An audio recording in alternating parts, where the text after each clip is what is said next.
The Snow Queen by Hans Christian Andersen. The sixth story, The Lap Woman and the Finnmark Woman. They stopped at a tiny house. It was so pitiful, the roof went right down to the ground, and the door was so low that the family had to creep on their stomachs when they wanted to go in or out. There was no one at home here except an old Lap woman who was frying fish in the light of a train oil lamp, and the reindeer told her Gerda's entire story, but first its own, for it felt that it was much more important. All the while Gerda was so cold she couldn't speak.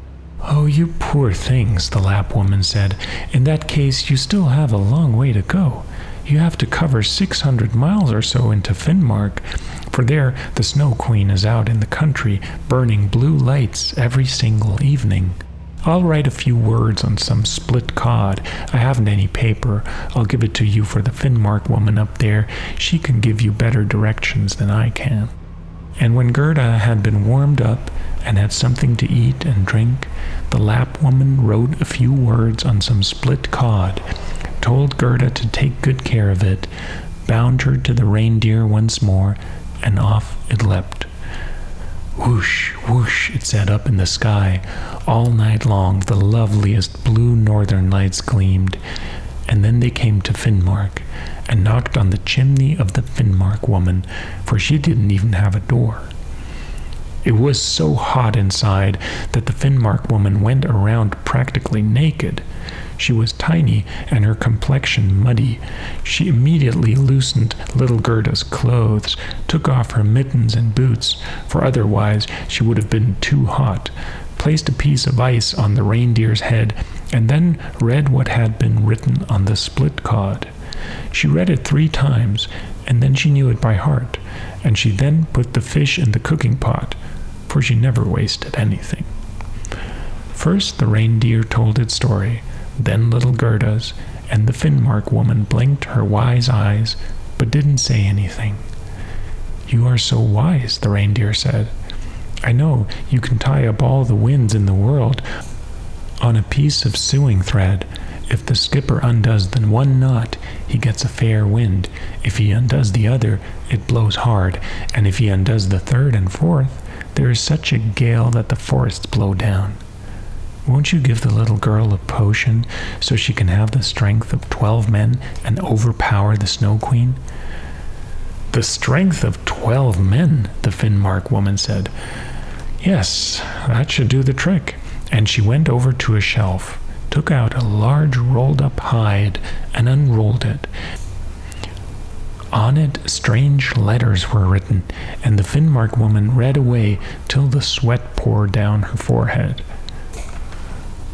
Once again, the reindeer reminded the Finnmark woman of Gerda, and Gerda looked at her with such imploring, tear-filled eyes that the woman blinked her own once more and drew the reindeer over into a corner where she whispered to it, while giving it a fresh piece of ice on its head. "It's true that little Kay is with the Snow Queen, and finds everything perfect there, and believes it is the best place in the world. But that is because he has got a shard of glass in his heart, and a small speck of glass in his eye. They must be removed. Otherwise he can never become a human being again, and the Snow Queen will maintain her power over him." "But can't you find something for little Gerda that will give her power over everything?" "I can't give her greater power than she already has. Can't you see how great that is? Can't you see how humans and animals have to serve her?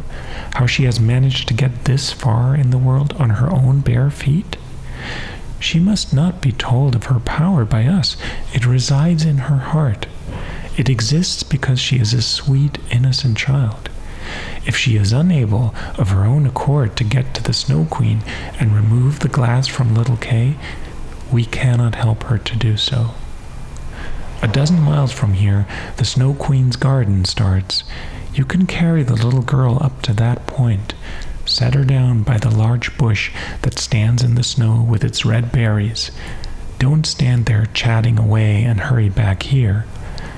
And then the Finnmark woman lifted little Gerda up onto the reindeer, who sped off as quickly as it could. "Oh, I've forgotten my boots. I've forgotten my mittens," little Gerda cried out. She could feel this in the biting cold, but the reindeer didn't dare stop. It ran until it came to the large bush with the red berries. There it set Gerda down, kissed her on her lips, and large, glistening tears ran down its cheeks. And then it ran back, as swiftly as it could. Now there stood poor Gerda, without any shoes, without any mittens, in the middle of the frightful, cold Finnmark. She ran onward as fast as she could, and was met by a whole regiment of snowflakes. But they did not fall from the sky, which was perfectly clear and gleaming with northern lights. The snowflakes followed the ground, and the closer they came, the larger they became. Gerda recalled how large and odd they had looked when she had looked at them through the burning glass. But here they were really large and frightening in a completely different way. They were alive. They were the Snow Queen's outposts. They had the strangest shapes. Some looked like large, ugly hedgehogs, others like whole coils of snake that had stuck out their heads, and yet others like small fat bears with bristling hairs, all of them gleaming white. All of them were living snowflakes. Then little Gerda said her Lord's Prayer, and the cold was so severe that she could see her own breath. It stood out from her mouth like a great cloud of smoke. Her breath became increasingly dense and formed itself into small, bright angels that grew larger and larger when they touched the ground. And all of them were wearing helmets on their heads and were holding spears and shields in their hands. They grew in number, and when Gerda had finished her Lord's Prayer, there was a whole legion around her. They jabbed at the horrible snowflakes with their spears, and the snowflakes broke into 100 pieces. And little Gerda was able to move on safe and undaunted. The angels patted her feet and hands so she should feel less how cold they were, and walked briskly on towards the Snow Queen's palace. To be continued.